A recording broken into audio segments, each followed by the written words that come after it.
16 জুলাই জাতীয় নাগরিক পার্টির সমাবেশকে কেন্দ্র করে উত্তপ্ত হয়ে ওঠে গোপালগঞ্জের পরিবেশ।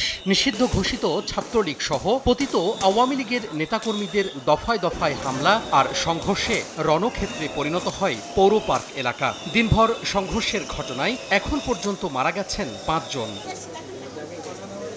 শনিবার দুপুরে হযরত শাহজালাল আন্তর্জাতিক বিমানবন্দরের 3rd টার্মিনাল পরিদর্শনে গেলে গোপালগঞ্জ ইস্যুতে প্রশ্নের মুখে পড়েন স্বরাষ্ট্র উপদেষ্টা। তিনি বলেন, সংঘর্ষে নিহতদের মরদেহ স্বজনরা নিজ উদ্যোগে নিয়ে যাওয়ায় ময়না তদন্ত সম্ভব হয়নি। প্রয়োজনে লাশ উত্তোলন করে ময়না তদন্ত করা হবে। ঢাকার যেটা আছে এটা তো ময়না তদন্ত হচ্ছে, আর কয়েকটা যে দেখছেন যে ডেড বডি তারা নিজেরই চলে গেছে, তো ময়না তদন্ত কিভাবে হবে?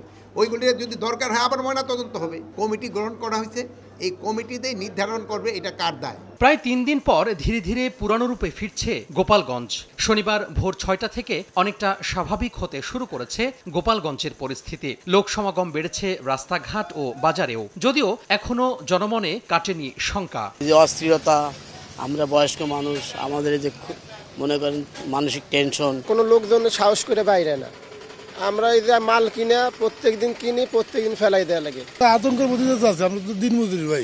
এদিকে স্থানীয়দের অনেকেই বলছেন, গোপালগঞ্জের বাইরে থেকে আসা লোকজন সংঘাতময় পরিস্থিতির জন্য দায়ী, যার ফল ভোগ করতে হচ্ছে এলাকাবাসীকে। এমনি শুনছি অনেক জায়গাতে লোকজন আসছে, মারামারি হচ্ছে। বেশি না আর কি, অল্প কিছু লোক বাইরে থেকে এসে এরা গন্ডগোল বাধাইছে। শান্তি পরিবেশ থাকলে আমরা একটু ব্যবসা করে যাতে বাঁচতে পারি। এদিকে শুক্রবার রাতেও জেলার বিভিন্ন স্থানে অভিযান চালায় যৌথ বাহিনী। তোহা খান তামিম, সময় সংবাদ।